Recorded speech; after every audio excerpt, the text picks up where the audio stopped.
নমস্কার, আমি জাহিরুল। শুরু করছি উত্তরের সংবাদ। আজকের বিশেষ সংবাদ হলো পানীয় জলের চরম সমস্যায় জলপাইগুড়ির আহুতনগর এলাকার বাসিন্দারা। দীর্ঘদিন কল থাকলেও তা দিয়ে পড়ছে না জল। দ্রুত এই সমস্যার সমাধান চান বাসিন্দারা। অকাল হোলিতে মাতলেন ধূপগুড়ি মহকুমা নাগরিক মঞ্চের সদস্যরা। রাজ্য সরকারের পক্ষ থেকে শুক্রবার মহকুমার গেজেট বিজ্ঞপ্তি প্রকাশের পর আজ সকাল থেকেই উৎসবে মাতেন ধূপগুড়ি নাগরিক মঞ্চের সদস্যরা।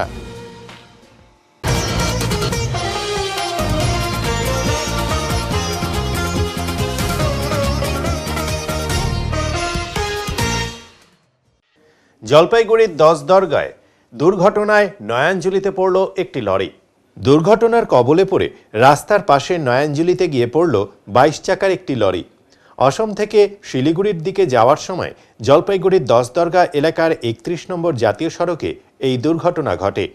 তবে গাড়ির চালক ও খালাসি প্রাণে বেঁচে গিয়েছেন। এলাকাবাসীরা জানিয়েছেন, আচমকা প্রচণ্ড শব্দ শুনে এসে দেখেন একটি লরি রাস্তার পাশের নয়াঞ্জলিতে পড়ে রয়েছে। সঙ্গে সঙ্গে চালক ও খালাসিকে উদ্ধার করা হয়। তারা দুজনেই নেশাগ্রস্ত অবস্থায় ছিলেন বলে অভিযোগ রয়েছে। খবর পেয়ে ঘটনাস্থলে আসে জলপাইগুড়ি কোতোয়ালি থানার পুলিশ। ক্রেনের সাহায্যে লরিটিকে ওপরে তোলা হয়। দুর্ঘটনার কারণ খতিয়ে দেখতে ঘটনার তদন্ত শুরু করেছে পুলিশ।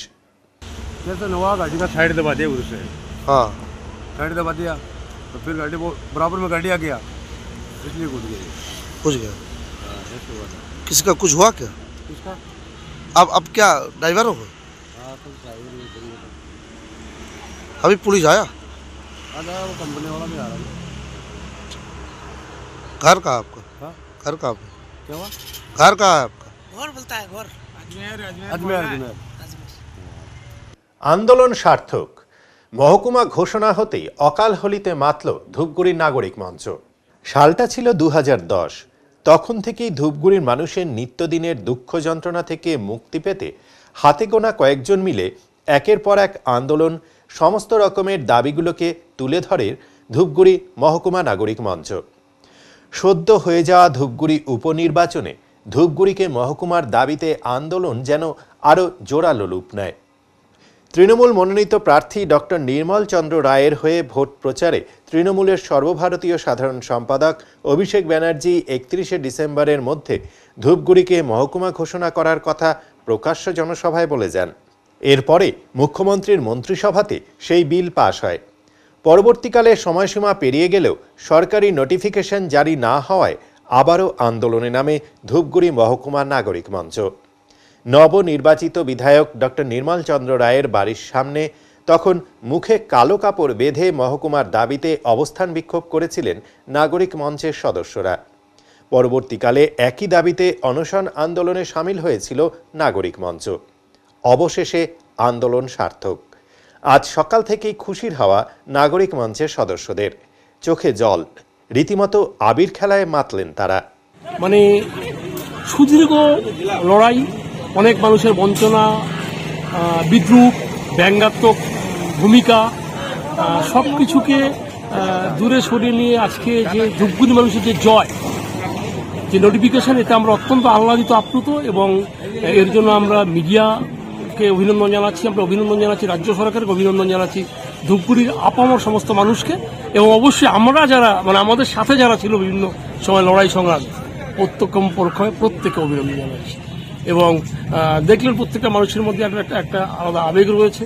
আমরা আবির এই ঠান্ডা দিনও খেলছে। আগামীকাল আমরা দুপুরবেলা ইচ্ছে আছে যেটা ধূপগুড়ির সমস্ত মানুষকে নিয়ে একটা মুভমেন্টস করার, বা একটা কি বলবো, এটাকে একটা কি মানে যে আনন্দ করার যে সেটা একটা অনুষ্ঠান আমরা করবো। আজকে মিটিং রয়েছে 5টার সময়, আমরা মিটিং থেকে সিদ্ধান্ত নেব। এবং আপনাদের প্রত্যেককে আমরা অনুরোধ করছি, আগামীকাল 11টার সময় আসুন ডাকবাংলো ময়দানে। ধূপগুড়ি মহকুমা যে লড়াই, সেই লড়াইয়ের যে জয়লাভ, সেই জয়লাভটাকে আমরা সমস্ত স্তরের মানুষের মধ্যে নিই। জয়টা কার? জয়টা এক কথা ধূপগুড়িবাসীর, ধূপগুড়ি মানুষ হচ্ছে। আপনার নাম? আমার নাম বিভাস চক্রবর্তী, আমি মহকুমা নাগরিক মঞ্চের যুগ্ম সভাপতি। অযোধ্যায় রাম মন্দির উদ্বোধনকে উপলক্ষ করে জলপাইগুড়িতে বিভিন্ন মন্দির পরিষ্কার করার অভিযানে নামল বিজেপি। প্রধানমন্ত্রীর আবেদনে সাড়া দিয়ে শনিবার সকাল থেকেই জলপাইগুড়ির বিভিন্ন মন্দির পরিচ্ছন্ন এবং সাফাই অভিযানে নামল সদর মণ্ডল বিজেপির কর্মীরা। সদরমণ্ডল 2 কমিটির তরফে সকালে শহরের ডাঙ্গাপাড়া কালীবাড়ি এবং সদরমণ্ডল 1 কমিটির তরফে পুরাতন পুলিশ লাইন, জগন্নাথ গৌড়িয়া মঠ ও সংলগ্ন এলাকা পরিষ্কার করা হয়। এর সাথে মন্দির চত্বরে নাম সংকীর্তনে মেতে ওঠেতে দেখা গেল ভক্তবৃন্দদের। সারাদিনব্যাপী বিভিন্ন এলাকায় এই কর্মসূচি রয়েছে বলে উদ্যোক্তারা জানিয়েছেন। আজকে আমাদের ভারতীয় জনতা পার্টি জলপাইগুড়ি টাউন মণ্ডল 1-এর পক্ষ থেকে সম্মানীয় যশস্বী প্রধানমন্ত্রী নরেন্দ্র মোদীজির ডাকে 22শে জানুয়ারি যে অযোধ্যায় রামলালার প্রাণ প্রতিষ্ঠা হবে, তার আগে আমাদের যে প্রধানমন্ত্রী মোদীজি মন্দির স্বচ্ছতা অভিযানের কথা বলেছেন, তারই একটা অংশ আজকে আমরা জলপাইগুড়ি গৌড়ীয় মঠে অবস্থিত শিব মন্দির, হনুমান মন্দির, রাধাকৃষ্ণ মন্দির, এখানে স্বচ্ছতা অভিযান করছি। বাড়িতে কল থাকলেও তা দিয়ে জল পড়ে না, চরম কষ্টে বাসিন্দারা। কল আছে, জল নেই। বাড়ি বাড়ি পানীয় জলের লাইন পৌঁছলেও বছর পার হয়ে গেলেও কল দিয়ে জল পড়ে না বলে অভিযোগ। চরম সমস্যায় জলপাইগুড়ি সদর ব্লকের রাহুতনগর এলাকার বাসিন্দারা। পানীয় জলের চরম সমস্যা রাহুতনগর এলাকার বাসিন্দাদের। জলপাইগুড়ি সদর ব্লকের অরবিন্দ গ্রাম পঞ্চায়েতের অধীন রাহুতবাগান সংলগ্ন রাহুতনগর এলাকার বাসিন্দাদের পানীয় জলের সমস্যা মেটার নামই নিচ্ছে না। সরকারি উদ্যোগে বাড়ি বাড়ি কল বসলেও জল মেলে না, এমনটাই অভিযোগ বাসিন্দাদের। কিছু কিছু বাসিন্দারা কয়েকদিন জল পেলেও দীর্ঘ কয়েক বছর কল থাকলেও জল নেই। কুয়োর জলই একমাত্র ভরসা। যদিও কুয়োর জল শুকিয়ে যাচ্ছে, বর্তমানে জলকষ্ট আরও তীব্র আকার ধারণ করেছে বলে এলাকার বাসিন্দারা জানিয়েছেন। এলাকার বাসিন্দা পার্বতী দাস বলেন, দীর্ঘ সময়ে জলের ঘাটতি সহ্য করে দিন কাটাতে হচ্ছে। জলের কল বসলেও সেখান থেকে জল পড়ে না। পাড়ার টিউবওয়েল ও কারো কারো বাড়িতে থাকা কুয়োই এলাকার মানুষের একমাত্র ভরসা। তাতেও আয়রন থাকায় সেটাকে ফিল্টার করা আরেক সমস্যা। কতদিন এভাবে চলা যায়? দীর্ঘদিনের এই জলসংকটের জেরে রীতিমতো ক্ষুব্ধ রাহুতনগরের মানুষ। নিত্যদিনের পানীয় জল নিয়ে কিসের এত টালবাহানা? প্রশ্ন তো উঠছেই। কেন সরকার কিংবা পঞ্চায়েত এই বিষয়ে হস্তক্ষেপ করছে না? এই প্রশ্ন স্থানীয় মানুষের মুখে মুখে। তবে গোটা বিষয়টি নিয়ে কোনো রকম শব্দ খরচ করতে নারাজ প্রশাসনিক কর্তারা। সামনে লোকসভা ভোটে এই জলকষ্ট প্রধান হাতিয়ার হবে এই মানুষগুলোর কাছে। আগে জল, তারপর ভোট, এমনই বক্তব্য এলাকার বাসিন্দাদের। স্থানীয় বাসিন্দা বিজয় দাস বলেন, বছর দেড়েক আগে বাড়ি বাড়ি সার্ভে করে ঠিকাদার সংস্থার তরফ থেকে নাম এবং আধার কার্ড জেরক্স নিয়ে প্রায় 250 থেকে 300 বাড়িতে কল বসিয়ে যায়। কল বসলেও জল পড়ে না। আমাদের প্রায় 1 কিলোমিটার দূর থেকে প্রতিদিন জল আনতে হয়। কারো কারো বাড়িতে একবেলা জল আসতো, 2.5-3 মাস ধরে সেটাও বন্ধ। কুয়োর জলও শুকিয়ে যাচ্ছে। কিভাবে চলবো সেটা পঞ্চায়েতই বলে দিক। অরবিন্দ গ্রাম পঞ্চায়েতের প্রধান রাজেশ মণ্ডল স্বীকার করেন যে ওই এলাকায় জলের একটা ক্রাইসিস রয়েছে। তিনি বলেন, আগে নয়াপাড়াতে একটা রিজার্ভার ছিল, তখন স্ট্যান্ড পোস্টে জল দেওয়া হতো। এখন সরকারের প্রতি ঘরে জল দেওয়ার প্রকল্পে জল অঞ্চলের নিচু এলাকাগুলোতে পর্যাপ্ত পরিমাণেই সরবরাহ হচ্ছে, কিন্তু গ্রাম পঞ্চায়েতের উঁচু অঞ্চলগুলোতে জল পৌঁছতে একটু সমস্যা হচ্ছে। রাহুতনগর, মুন্ডা বস্তি, রায়পাড়া, মোহিতনগর সহ বিভিন্ন অঞ্চলগুলো উঁচু জায়গায় বলে জলের ক্রাইসিস হচ্ছে। সমস্যা সমাধানে পিএইচই এই অঞ্চলগুলোতে 2টো রিজার্ভার তৈরি করছে। আশা করছি আগামী 2-3 মাসের মধ্যে জলের সমস্যা মিটে যাবে।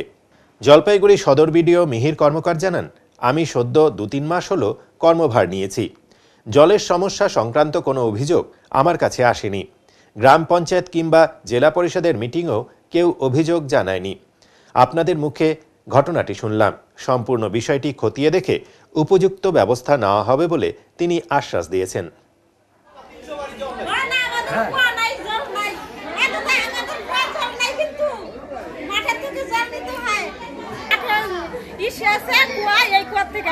আর কলের জলের বলেন তো জলের সমস্যা কি? আমাদের যখন থেকে কল দিয়ে গেছে শুধু নামের কল দিয়েই গেছে, কিন্তু জল আসে না, একদমই আসে না। এটা পানীয় জলের তো বড় কষ্ট তাহলে আপনাদের। হ্যাঁ, কুয়া থেকে জল কিভাবে চলে? ফিল্টার করে খেতে হয়। কুয়ার জল না আয়রন, কলের জল কেউ বাড়ি থেকে নিয়ে যায়, নিজের বাড়িতে যদি না থাকে কোথা থেকে নিব? কেউ বাড়ি থেকে নিয়ে যায়, নিয়ে কষ্ট করি। তা আপনার বাড়ির কলের এই যে কল বসিয়েছে সেই কলের জল তো আসে না, বসিয়ে গেছে, খালি নামের বসিয়ে গেছে, লেখা তো নিয়ে গেছে, কিন্তু আসেই না জল। কি নাম আপনার? পার্বতী দাস। কোথায় বাড়ি, নাম কি জায়গাটার নাম? নগর। খাওয়ার কোনো জল আসে না। হ্যাঁ, আগে তাও বিকেলে আসতো ঘন্টাখানেকের জন্য, এখন কোনো রকম জল আসে না। কতদিন থেকে? আমার তো প্রায় 20 দিনের উপরে হবে। এক এক দিনের এক রকম সমস্যা, মানে দিন দিন থেকে কেউ তো। আমার ওই দিকটা এখনো প্রায় 20 দিনের উপরে হবে। তার আগে আসতো আর কি, একবেলা করে আর কি। এখন তো সকালবেলা দেয়, বিকেলে নাই। সকালবেলা তো দেয় যদি ওই যে দোকান অব্দি আসে, এই দিকটায় আসে। আপনাদের? আমাদের আসে না। তা কল আছে তো জল পড়ে না? না। কিভাবে, কোথা থেকে আনেন জল? জল কি কুয়োর জলই খাই খাওয়ার জন্য। তো বাড়ির যে পাত্র আছে সেই কুয়োর জল। তো শরীরের বিভিন্ন রোগ ব্যাধি হবে তো, বলে কি করা যাবে? তা কি জানাচ্ছেন কাউকে? না, কাউকে জানানো হয় না। ওই দিকটা তার মধ্যে রাস্তার ওই দিকটায় ভাঙা আছে, একদম পাইপ টাইপ ভেঙে আছে, যার জন্য জল আরো আসে না এদিকে। তো চরম সমস্যা তো, জল পানীয় জলের সমস্যা তো বড় সমস্যা। পানীয় জলের সমস্যাই। তো এটা সামনে লোকসভা ভোট, যদি ভোট চাইতে আসে কি বলবেন তাহলে? ভোট চাইতে আসলে কি বলবো? সমস্যার কথা বলবো, তারপরে যা হবে। কি নাম আপনার? অপর্ণা পোদ্দার। এই জলটা তো ভালো পরিশুদ্ধ পানীয় জল ছিল। আমরা এই জল দিয়ে মানে খাওয়ার ব্যবহার করতাম। এখন এখন ওই যে অনেক দূরে রাহুত বাগানে যেতে হয়, 1 কিলোমিটার দূর। ওখান থেকে জল, ওখানে জলটা আবার পরে। হ্যাঁ, ওখান থেকে আনতে হয়। আর কুয়ার জল? কুয়ার জল তো শুকায় গেছে, একদম নিচে চলে গেছে। কি চাচ্ছেন? এই যে কল আছে, কলটা হলে সুবিধা হয়, আমাদের টাইমলি জল আসবে, জল এত দূর যেতে হবে না জল আনতে, বাড়িতে জল পাবো, সুবিধা হয় পড়লে পরে। আপনার নাম? এর আগে আমার নাম সুব্রত দাস। কি এর আগে কমপ্লেন করছিলাম, ওরা আসছিল, বলে আর আমরা উপরে বলবো, জানাবো, এই তো বলে চলে গেল। এই প্রত্যেক বাড়ি বাড়ি কল? হ্যাঁ হ্যাঁ, সব বাড়িতে কল বসানো আছে, তো জল পড়ে না? জল পড়ে না। মুন্ডা বস্তি এই সমস্ত জায়গাতেও জলের ক্রাইসিস রয়েছে। তো সেই কথা মাথায় রেখে গত 2 বছর থেকে পরিকল্পনা মাফিক পিএইচই ডিপার্টমেন্ট কাজ করছে। মুন্ডা বস্তি এলাকাতে একটা রিজার্ভার না ঠিক, ওটা পাম্প হাউস একটা তৈরি হয়েছে, এবং একটা পাম্প হাউস তৈরি হয়েছে রায়পাড়া। তো এখনো কন্টিনিউ কাজ চলে যাচ্ছে। যেই সমস্ত এলাকাতে এখনো জলের লাইন পাতা হয়নি, সেই সমস্ত জলের লাইন পাতা হচ্ছে। এটা কিন্তু কাজটা কন্টিনিউ হচ্ছে। এবার যদি ওনারা কাজটা সম্পন্ন করতে পারে, আশা করি 2-3 মাসের মধ্যেই প্রত্যেকটা এলাকায় সমানভাবে জলটা কাদের? এটা পিএইচই থেকেই জলের টোটাল ব্যাপারটাই পিএইচই দেখে, এবং আমি যতদূর মনিটরিং করেছি আমি দেখছি কাজ হচ্ছে এবং চলছে। এই যে 1.5 বছর, কেউ কেউ বলছে 1 বছর কল আছে জল নেই, কলের লাইন গেছে, জল পাচ্ছে। বাড়ি বাড়ি কানেকশন দেওয়ার ম্যাটারটা এসছে, স্বাভাবিকভাবেই আপনি যতটা জল এখন পড়তো, টোটাল অরবিন্দুতে দেখা গেল 100টা কল ছিল, এখন একটা পাড়াতে 500 বাড়িতে কানেকশন আছে। তো স্বাভাবিকভাবেই জলের সাপ্লাইটা তো কমে গেছে। তো সেই হিসাব করে তো ডিপার্টমেন্ট পদক্ষেপ নিয়েছে, কিন্তু এই বিষয়গুলো জলের লাইন পাতা, বোরওয়েল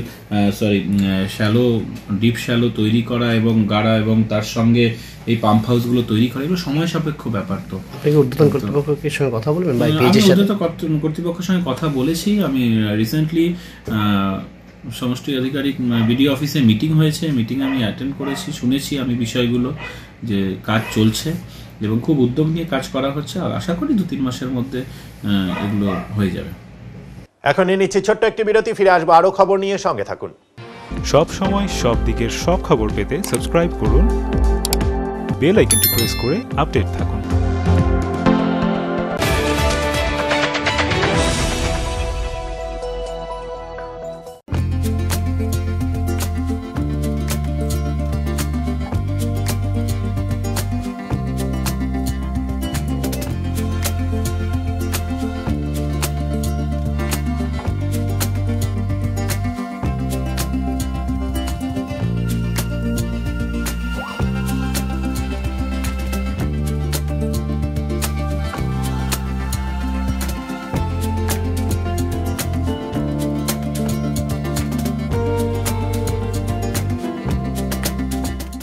বনগাঁ শহরে প্রসিদ্ধ লৌহ বিপণী কেএস আয়রন হাউসের তরফে সকলকে জানাই প্রীতি ও শুভেচ্ছা। এখানে আপনি পাবেন নামি দামি ব্র্যান্ডের সকল প্রকার লৌহ সামগ্রীর বিপুল সম্ভার। এখানে পাবেন square pipe, round pipe, angles, square bar, পাতি, শীট, টিনের বিভিন্ন আইটেম। এছাড়াও রয়েছে all type of grill and আলমারি ফ্যাক্টরি আইটেম। প্রতিষ্ঠিত মার্বেল ব্যবসায়ী দীপেন্দ্র চক্রবর্তী ও তার সহধর্মিনী মৌসুমী চক্রবর্তীর কেএস আয়রন হাউসে প্রতিটি জিনিসই পাবেন রিজনেবল প্রাইসে। তাই এবার আর বাইরে ছুটতে হবে না আপনাদের। লোহা ও লৌহজাত সামগ্রী সুলভ মূল্যে কিনতে তাই আজই আসুন। আমাদের ঠিকানা কেএস আয়রন হাউস, 4 নম্বর ঘুমটি, জলপাইগুড়ি।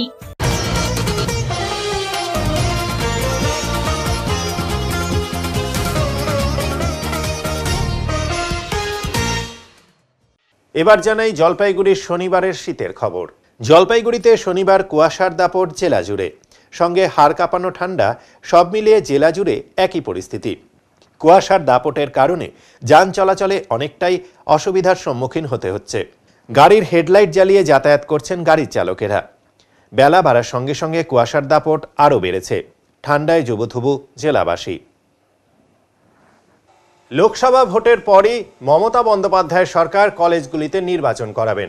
জলপাইগুড়িতে এসে এ কথাই বললেন তৃণমূল ছাত্র পরিষদের রাজ্য সভাপতি তৃণাঙ্কুর ভট্টাচার্য। রাজ্য সরকার পশ্চিমবঙ্গের কলেজগুলিতে নির্বাচন করার পক্ষপাতী, কিন্তু রাজ্যপাল মনোনীত ভাইস চ্যান্সেলররা বিশ্ববিদ্যালয়গুলিতে নৈরাজ্য সৃষ্টি করার চেষ্টা করছেন। শনিবার জলপাইগুড়িতে এসে এমনই দাবি করলেন তৃণমূল ছাত্র পরিষদের রাজ্য সভাপতি তৃণাঙ্কুর ভট্টাচার্য। এদিন তিনি জলপাইগুড়ি ফার্মেসি ইনস্টিটিউশনে টিএমসিপি ইউনিয়ন কক্ষের উদ্বোধন করেন। পরে সাংবাদিকদের মুখোমুখি হয়ে তৃণাঙ্কুর বলেন, রাজ্যপাল মনোনীত ভাইস চ্যান্সেলররা শিক্ষাক্ষেত্রগুলিকে গেরুয়াকরণ করার চেষ্টা করছেন। তবে আমরা বিশ্বাসী লোকসভা ভোট মিটে গেলেই দ্রুত মমতা ব্যানার্জির সরকার কলেজগুলিতে ফের নির্বাচন অনুষ্ঠিত করবেন। আগামী লোকসভা নির্বাচনে ছাত্রছাত্রীরাও তাদের মূল্যবান মতামত ভোটের মাধ্যমে নিশ্চয়ই প্রকাশ করবেন বলে আশাবাদী তৃণমূল ছাত্র পরিষদের রাজ্য সভাপতি তৃণাঙ্কুর ভট্টাচার্য। আগামী দিনে আমরা যেমন প্রায় 13খানা সেল রয়েছে আমাদের, সেই সেল নিজেদের মধ্যে মনিটর করে আমরা খুব দ্রুত বাংলা জুড়ে এই ফার্মেসি সেল, স্পোর্টস সেল এবং কালচারাল সেলটা তৈরি করতে চলেছে। বলছি যে নির্বাচন নিয়ে কি কিছু ভাবছেন, যে রাজ্যে যে কলেজগুলো সামনে আবার লোকসভা রয়েছে, সমস্যা হয়ে যাবে? আমরা ভীষণভাবে আগ্রহী। আমি বিশ্বাস রাখি লোকসভা ভোটটা হয়ে গেলেই হয়তো আমরা কলেজ নির্বাচনের দিকে এগিয়ে যাব, কারণ আমাদের সরকার, আমাদের নেত্রী মমতা বন্দ্যোপাধ্যায় নিজেও বলেছেন কলেজ নির্বাচনের কথা। এবং আপনারা যদি খেয়াল করে থাকবেন যে কোভিডের ঠিক পূর্ববর্তী পর্যায়ে আমরা কিন্তু কলেজ ইলেকশনের দিকে যাচ্ছিলাম। ইউনিভার্সিটি ইলেকশন শুরু হয়েছিল, তারপরেই কোভিড চলে আসে। এবং বর্তমান দিনে এই সিবিএসই সিস্টেমে 6 মাস অন্তর সেমিস্টার হওয়ার হেতু এবং প্রত্যেকটা ইউনিভার্সিটির যেহেতু ইলেকশন এক্সামিনেশন টাইম আলাদা, তাই ইলেকশন কন্ডাক্ট করতে একটু সমস্যা হচ্ছে। প্লাস এই হয়তো এবছরও হয়ে যেত, কিন্তু এই রাজ্যপাল মনোনীত ভাইস চ্যান্সেলররা যেভাবে ইউনিভার্সিটিতে নৈরাজ্য সৃষ্টি করে রেখেছে এবং বিভিন্ন শিক্ষাক্ষেত্রে গেরুয়াকরণ করার চেষ্টা করছে বা ডিস্টারবেন্স করার চেষ্টা করছে, তাই হয়তো ইলেকশনটা এবছরটা একটু পিছিয়ে গেল। তবে দৃঢ়প্রতিজ্ঞ এবং আমি বিশ্বাসী মমতা বন্দ্যোপাধ্যায়ের সরকার লোকসভা নির্বাচন মিটিয়ে গেলে হয়তো দ্রুতই নির্বাচনটা করতে পারবে। বিভিন্ন সমস্যা কি বলবেন? আমি নিজে এখান থেকে বেরিয়েই আমি পিডি ওমেন্স কলেজ যাচ্ছি একটা কালচারাল প্রোগ্রামে। তারপরেই আমার একটা প্রোগ্রাম রয়েছে আজকে নর্থ বেঙ্গল ইউনিভার্সিটির ঠিক সামনে একটি প্রতিবাদ সভা। আপনারা জানেন যে কীভাবে গতকাল ইউনিভার্সিটির সামনে এই ভাইস চ্যান্সেলররা, যে কথা বারবার আমরা বলছিলাম যে ভাইস চ্যান্সেলরের নিয়োগই করেছে রাজ্যপাল মোদির হয়ে প্রচার করার জন্য শিক্ষার ক্ষেত্রে নয়। কালকে একটা এক সেমিনারের নামে এমন এক বিষয় আলোচিত হয় যে এই বিষয়গুলো হয়তো শিক্ষাক্ষেত্রে আলোচিত হওয়া উচিত নয়, বা নিজের টিকিটের স্বার্থে ইউনিভার্সিটি তাকে ব্যবহার করা উচিত নয়, তেমনই এক ঘটেছিল। সেই জন্য আমরা আজকে প্রতিবাদ মিটিং করতে যাচ্ছি। এরপর আমি বিশ্বাস রাখি আগামী দিনে মমতা বন্দ্যোপাধ্যায়ের নেতৃত্বে যে উন্নয়ন বিগত দিনে হয়েছে, আগামী দিনে ঠিক সেভাবে হয়েছে। লোকসভাতে ছাত্রদের তাদেরকে কোনো রকম ভাবে এক্সট্রা টাইম ফার্স্ট ভোটারদের কথা বলে 18 বছর বয়স বা তার আশপাশের ভোটারদের কথা বলেন, তবে নিশ্চিতভাবে বলবো যে তারা যথেষ্ট বুদ্ধিমান। আজকে যারা মেয়েরা আসছে তারা মমতা বন্দ্যোপাধ্যায়ের কন্যাশ্রীর দ্বারা উপকৃত হয়েছে। আজকে যারা এইখানকার সাধারণ মানুষ ছেলেপুলেরা যে তারা দেখছি কীভাবে মমতা বন্দ্যোপাধ্যায়, অভিষেক বন্দ্যোপাধ্যায় লড়াই করছে, তাদের ওই তাদের দাবি দেওয়া নিয়ে লড়ছে। এই এত সুন্দর আলোক ব্যবস্থা, এত সুন্দর রাস্তার আজ থেকে 12-15 বছর আগে উত্তরবঙ্গের কন্ডিশন কী ছিল, এখন কী আছে, তারা তাদের বাবা কাকাদের কাছ থেকে বুঝতে পারছে। আমি বিশ্বাস রাখি আরেকদিকে যেভাবে বিজেপি শুধুমাত্র প্রতিশ্রুতির বন্যা বয়ে গেছে, কিন্তু আলটিমেট কিচ্ছু করেনি।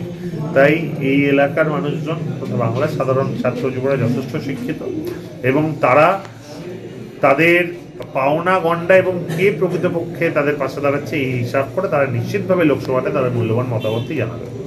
জলপাইগুড়ি পুরসভার পক্ষ থেকে সলিড ওয়েস্ট ম্যানেজমেন্ট সম্পর্কে সচেতনতা প্রচার অভিযান করা হলো। সলিড ওয়েস্ট ম্যানেজমেন্ট নিয়ে প্রচার অভিযান শুরু জলপাইগুড়ি পৌর এলাকায়। চেয়ারপারসনের উপস্থিতিতে 7 নম্বর ওয়ার্ডের অফিস থেকে পৌরসভার চেয়ারপারসন ও ভাইস চেয়ারম্যানের উপস্থিতিতে সলিড ওয়েস্ট ম্যানেজমেন্ট সম্পর্কে ওয়ার্ডের জনসাধারণের মধ্যে চেতনা বৃদ্ধি, নিয়মকানুন সম্পর্কে অবহিতকরণের উদ্দেশ্য নিয়ে একটি প্রচারযান চালানো হয়। পাশাপাশি এদিন একটি শোভাযাত্রার পাশাপাশি বিভিন্ন দোকানে গিয়ে নোংরা পরিষ্কার রাখা ও ফেলানোর নিয়মকানুন সম্পর্কে বোঝানো হয়।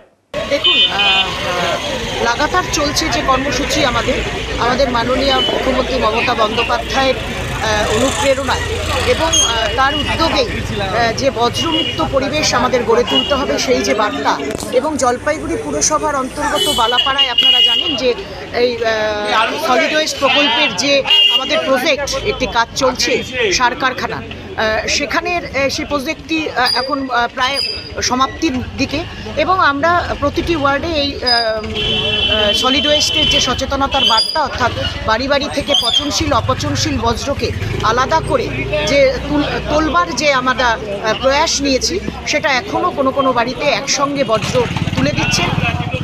পৃথকীকরণ অর্থাৎ সবুজ এবং নীল বালতিতে পৃথকীকরণের মাধ্যমে প্রতিটি ঘর থেকে যে বার্তা দেওয়া আমাদের বজ্রকে, সেটার বার্তা আমাদের 25টি ওয়ার্ডে পর্যায়ক্রমে চলছে এবং প্রতিটি ওয়ার্ড এক দিন এক ওয়ার্ডকে ধরে আমরা বাড়ি বাড়ি ঢুকে সেই সচেতনতার বার্তা দিচ্ছি।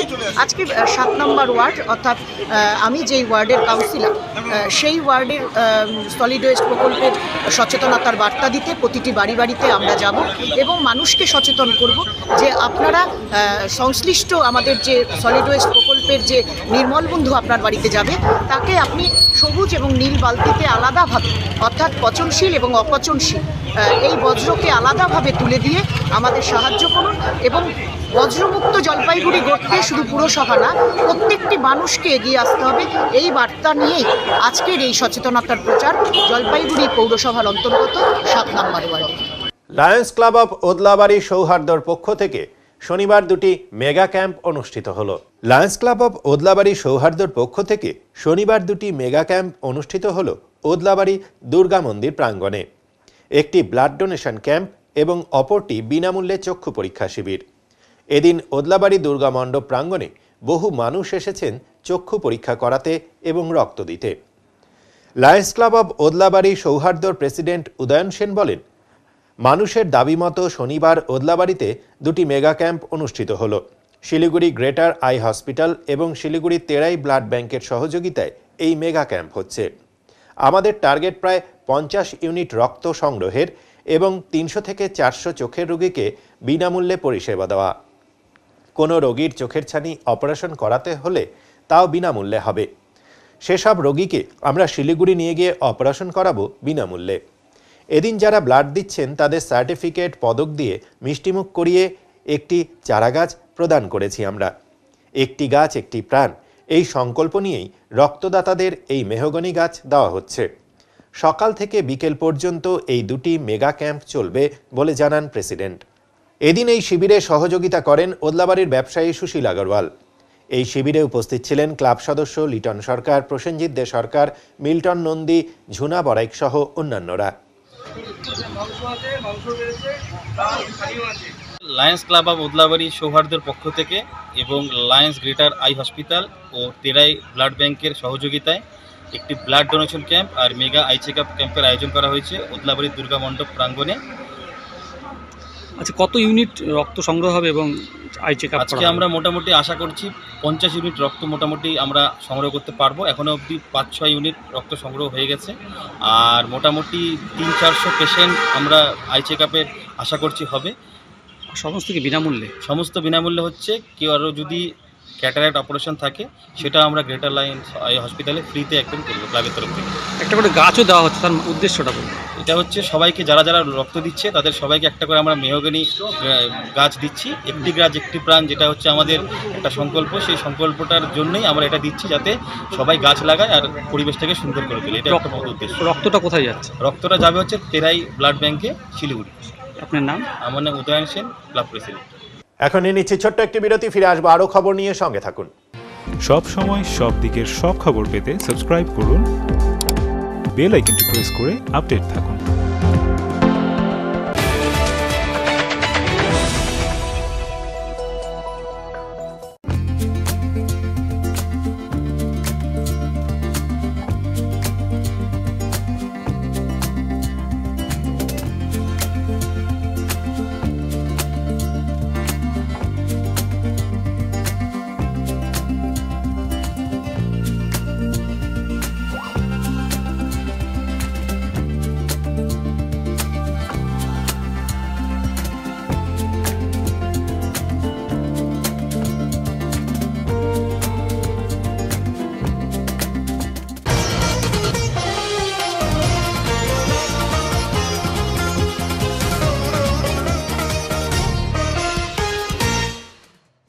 West Bengal survey and drawing employees অ্যাসোসিয়েশনের সম্মেলন অনুষ্ঠিত হলো কর্মচারী ভবনে। West Bengal survey and drawing employees অ্যাসোসিয়েশনের ৭৩-৭৪তম রাজ্য সম্মেলন জলপাইগুড়ি কর্মচারী ভবনে অনুষ্ঠিত হলো। সংগঠনের পতাকা উত্তোলনের মাধ্যমে এই সম্মেলনের কাজ শুরু হয়। জলপাইগুড়ি জেলার বিভিন্ন জায়গা থেকে সংগঠনের সদস্যরা এখানে উপস্থিত হয়েছিলেন। কেন্দ্রীয় রাজ্য সরকারের তীব্র ভাষায় আক্রমণ করেন সংগঠনের সদস্যরা। পাশাপাশি সরকারি কর্মচারীদের বিভিন্ন দাবি দাওয়া নিয়েও আলোচনা হয় এখানে। এর সাথে সংগঠনের নিজস্ব কিছু আলোচনা আজকের সম্মেলনের মাধ্যমে আলোচিত হয়। আমরা West Bengal survey and drawing employees অ্যাসোসিয়েশনের ৭৩-৭৪তম রাজ্য সম্মেলন এই জলপাইগুড়ি শহরে অনুষ্ঠিত হচ্ছে। আজ থেকে ১৫ বছর আগেও হচ্ছে এখানে আমরা সম্মেলন করেছিলাম এবং আমাদের প্রায় ২০০-র অধিক হচ্ছে আমাদের প্রতিনিধি নিয়ে আমরা সম্মেলন করছি। আমাদের দেশটাকে যে বিক্রি করার চক্রান্ত হচ্ছে, রাজ্যটাকে বিক্রি করার যে চক্রান্ত হচ্ছে, এই দুটো শক্তিকে পরাভূত করার লক্ষ্যে আমরা আগামী ২ বছরের আমাদের কি কর্মকাণ্ড হবে, এই উদ্ভূত পরিস্থিতিকে ভেদ করে কি করে আমরা এগিয়ে যাব, এই লক্ষ্যে হচ্ছে আমরা সম্মেলন। আমরা রাজ্য সরকারি কর্মচারী, 4টে ক্যাডার নিয়ে আমাদের এই সংগঠন, সার্ভেয়ার, ড্রাফটসম্যান, আমিন, টেসার। কিন্তু শুধু দিয়ে আন্দোলন এর মধ্যে আমরা সীমাবদ্ধ থাকি না, আমরা খেটে খাওয়া মানুষ, শ্রমিক, কর্মচারী, আমাদের ডিএর ব্যাপার আছে। এবং রাজ্য সরকারের যে অন্যায্য যে দাবি, যে দমনপীড়ন নীতি, যে চুরি চামারি করে বেড়াচ্ছে, সমস্ত প্রতিবাদ। ছাত্ররা হচ্ছে যারা প্রকৃত মানুষ, যারা চাকরি পাওয়ার যোগ্য, তারা রাস্তায়, আর যে পরীক্ষা দেয়নি, কিছু করেনি, তারা হচ্ছে আজ প্রশাসন আলো করে বসে আছে। এর বিরুদ্ধে প্রতিবাদ। যে লোকটা হচ্ছে বাচ্চাদের যে মিড ডে মিল, তার ডিম, থালার ডিমটা পাচ্ছে না, তার জন্য আমাদের প্রতিবাদ। যে ছেলেটা হচ্ছে পড়াশুনো করে চাকরি পাবে, সে পাচ্ছে না, বাইরে চলে যাচ্ছে, তার প্রতিবাদ। কৃষকদের সার্বিকভাবে হচ্ছে আমরা একটা সেই লক্ষ্য নিয়েই এখানে আমরা রাজ্য সম্মেলন করছি। আমার নাম হচ্ছে Maulinath Mukhopadhyay, West Bengal survey and drawing employees অ্যাসোসিয়েশনের সাধারণ সম্পাদক। এখন আবহাওয়ার খবর।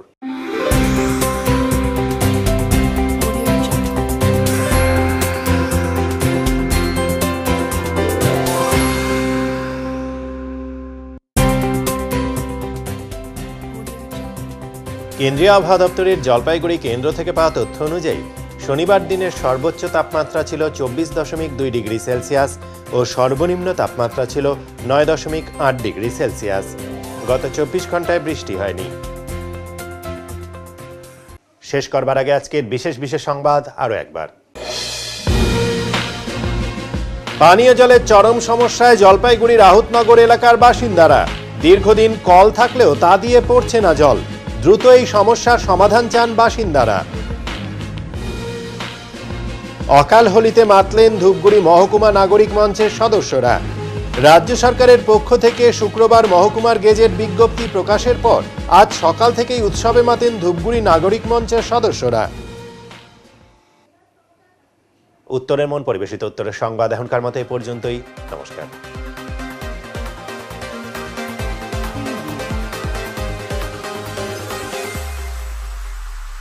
Preview.